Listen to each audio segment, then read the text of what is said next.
নমস্কাৰ পুনৰ অন্য এটা ৰেচিপিলৈ আপোনালোক সকলোকে স্বাগতম জনাইছোঁ। আজি মই বনাবলৈ লৈছোঁ সৰিয়হৰ লগত মাছৰ জোল। খুব সহজতে হোৱা এটা সুন্দৰ ৰেচিপি। আপোনালোকে বনাই চাব। আশা কৰোঁ আপোনালোকে নিশ্চয় ভাল পাব। আৰু যদি ৰেচিপিটো ভাল লাগে লাইক কৰিব, শ্বেয়াৰ কৰিব আৰু কমেণ্ট কৰিব। চেনেলটো ছাবস্ক্ৰাইব নিশ্চয় কৰিব।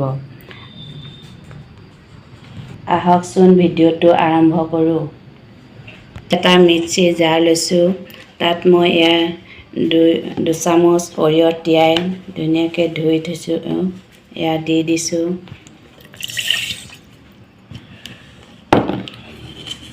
নহৰু দিছোঁ। আদা দিছোঁ। ডাঙৰ চাইজৰ এটা পিঁয়াজ কাটি লৈছোঁ, দি দিছোঁ। জলকীয়া দুটা দি মই মিক্সিত গুড়ি কৰি ল'ম। হৈ গ'ল। এতিয়া মই বাতি এটালৈ উলিয়াই লৈছোঁ।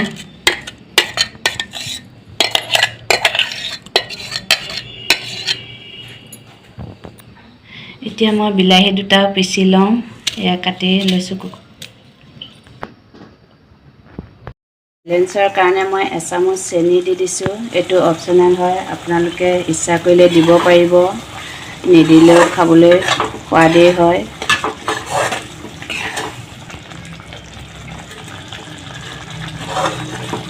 এতিয়া অলপ মিঠা মিঠা লাগিব, খাবলৈ সোৱাদ লগা হ'ব, সৰিয়হৰ তিতাটো নাথাকে।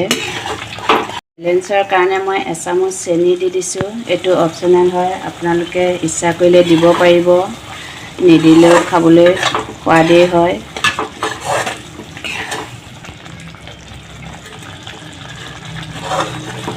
এতিয়া অলপ মিঠা মিঠা লাগিব, খাবলৈ সোৱাদ লগা হ'ব, সৰিয়হৰ তিতাটো নাথাকে। মোৰ গোটেইখিনি ভজা হৈ গৈছে। এতিয়া মই পানী দিম। এতিয়া মই গৰম পানী অলপ দি দিছোঁ। জোখটো নিজৰ অনুসাৰে দিব। মই ইমানখিনি গ্ৰেভি কৰিম।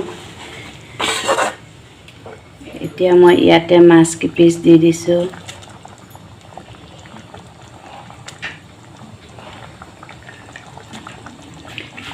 এতিয়া আকৌ উতলিবলৈ দিম। এতিয়া এনেকৈ অকণমান সময় উতলি থাকিব।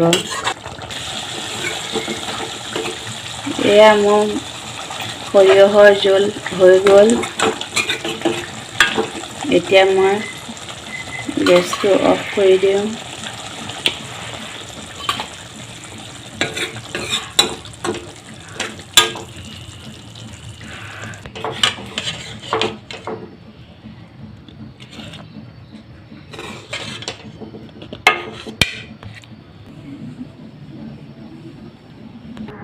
অকণমান ধনিয়া পাত দি দিছোঁ।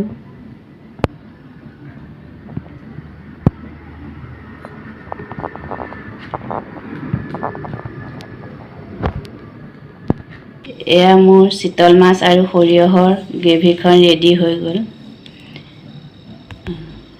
খুবেই ভাল লগা ৰেচিপি, আপোনালোকে এবাৰ ট্ৰাই কৰিব। আজিলৈ আহোঁ।